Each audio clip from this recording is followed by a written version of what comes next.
You know, my granddaughter and I have a special relationship, and it's actually so unique that I can't talk about it from the pulpit that much, because people tend to hear it and compare themselves among themselves, or somebody says, well, you can count my grandpa out, or that ain't my grandpa, or a grandpa will say, well, that ain't me, well, I blew that. It's really hard sometimes to share your personal experience because people don't hear to learn and grow, they hear to judge by it.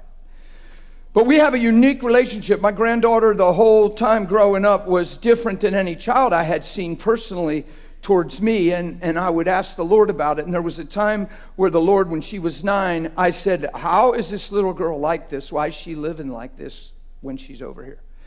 And because I'd get different reports from different family members that she's not always like that. And they would say that in front of her. But she was always like that with me.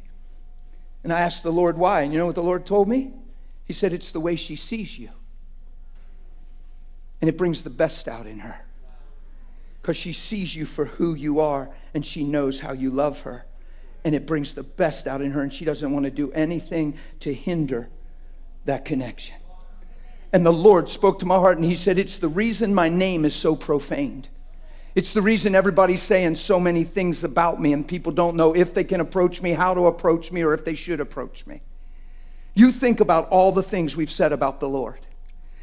He's responsible for this. I mean, we even call the major tragedies acts of God and have no conviction. We call death and loss and destruction God all the time.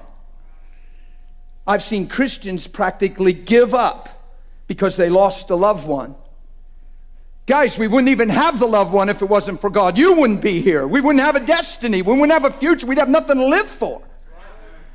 And all of a sudden, we, in self-centered deception, turn on the very one that's responsible for all this with a plan, so we don't hook up with His plan because our minds are spinning in hurt and pain and questioning and analytics and human reasoning.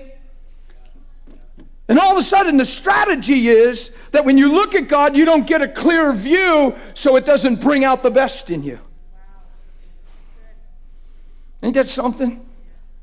Man, I've seen people mad at the Lord. I've seen people go through tragedy and just get so mad at the Lord. Read your Bible. He never said everything's going great. He tells you to endure I don't know how many places.